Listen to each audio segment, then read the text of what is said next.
I think if a man's struggle is initiating and giving away our freedom for the sake of love, I think the girl's fear is that she's not worth pursuing. She's not worth being loved. And that you're just going to grow old and just be alone and live in an apartment with 12 cats and be miserable for the rest of your life. And so often, the girls just give up hope. And if you watch the progression of what happens, the girl at first, I think, feels a little discouraged. She's not finding the love that's written on her heart.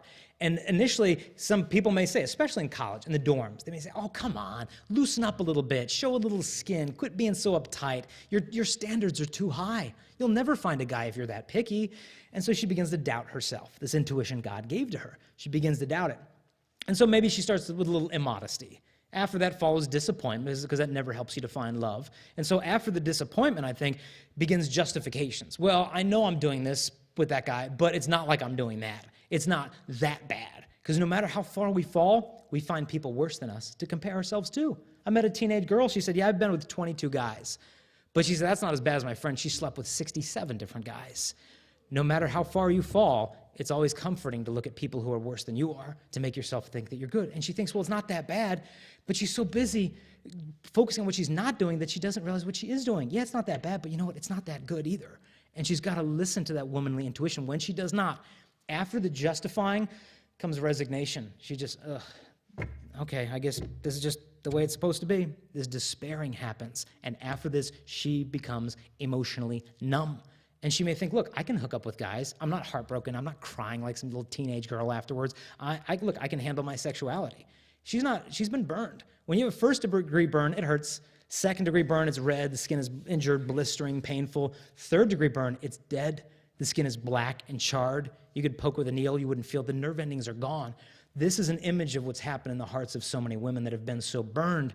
They think they're not hurt. They may have no boundaries around their body, but I will tell you there is a mile-high wall around that woman's heart.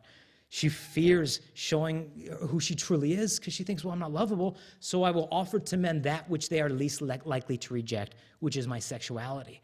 And it can lead to the point where she just says, look, this is where I'm at. And it's not a big deal, and I'm not getting hurt. It's not a big deal. I know a girl got sexually abused. A guy kidnapped her, and when he was done with her, he threw her in a latrine at a construction site. Construction workers came, and they saw this little girl up to her neck shivering in human waste. They said, my God, who could do this to an innocent girl? And they lowered a man down there to pull her out, but she had been so hurt, she didn't know who to trust. She started throwing the waste at the worker, saying, just leave me alone, don't touch me. She had been so hurt, she literally wanted to live in sewage because she had been so hurt.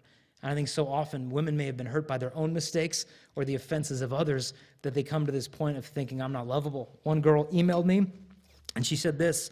She said, I feel like the gross stuff in the road after the snow is kind of melted and the cars have been driving on it for a while.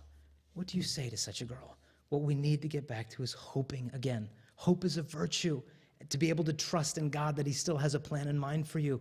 I think so often we think, well, it's just too late. And girls, my wife always says, girls are great at stuffing their stuff. My wife and I a few weeks ago did a TV show, and she said, Jason, when I get on that show, all I want to talk to girls about is brokenness and facing it and owning it. Because she says, I know what it's like. You stuff your stuff. Oh, I'm okay. Yeah, I know that happened, but things are fine. And just put on the smile. But she said, you have to own your brokenness and not be ashamed of that. And my wife was very courageous. She shared on national television. She said, yeah, I'm going to counseling. She said, I see a counselor every week. But she said, you know, I stuffed my stuff before marriage. Yeah, it happened. I figure I'm okay. And then in marriage, it came to the surface. And I'm not the wife I want to be. I'm not the mother I want to be. But she said, there is no shame in wanting to be a whole woman of God. The shame is just in covering it up and acting like everything's fine. And so she just begs you to dedicate yourself to your healing process. Go to counseling if you need to. You've been given years of singleness now to embrace, to find your identity as a woman of Christ, to find your independence at his side. Trust him again, even if it's been a long time. He's trustworthy.